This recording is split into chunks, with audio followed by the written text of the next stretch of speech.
When a question's asking you to expand a bracket, it's doing the same sort of thing that we did before. So you have to multiply the 2x by both the terms that are inside the bracket. So the first term would be 2x times 5x, which is 10x squared. And then the second one is going to be 2x times minus 8, which is minus 16.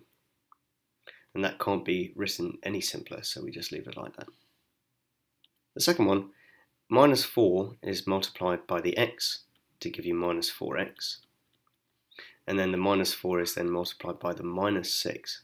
Because you've got two negatives there, it becomes positive 24. For this one, you've got to employ what's called the FOIL method. So you have to multiply the first two numbers together. So the first two numbers, when you multiply them, you get x squared. The O stands for outer. So you have the x times the 5, which is 5x. The I stands for inner, which is the 2 and the x. And the L stands for last, which is the 2 times 5, which is 10. Now this can be simplified by grouping together the two x terms. This could be done also in a grid. So if you wrote it like this, you'd have x plus 2 as one bracket and x plus 5 as the second bracket.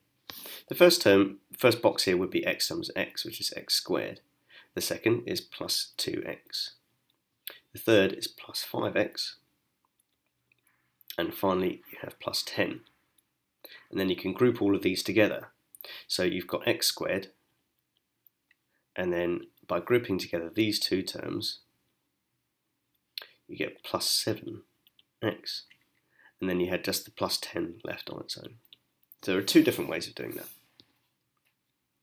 that. The fourth example is the same sort of thing. I'm going to do this in a grid to show you that example again. So I've got 4x minus 3 and a 2x minus 7.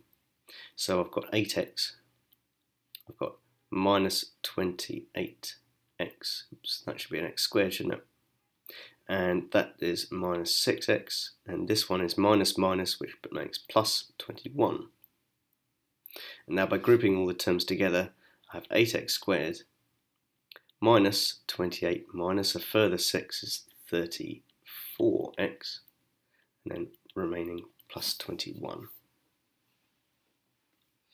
Okay, now the fifth example.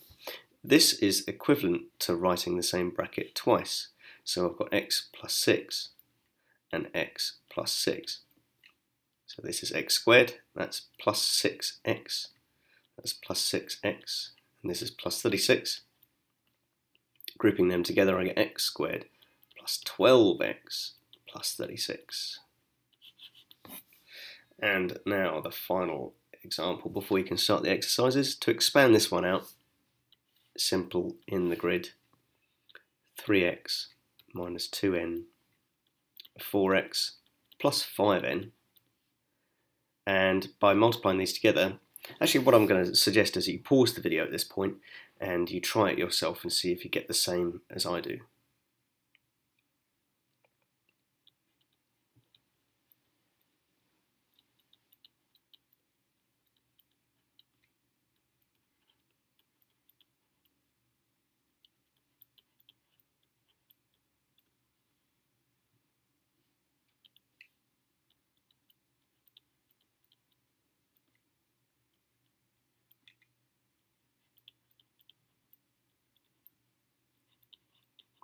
This is the solution.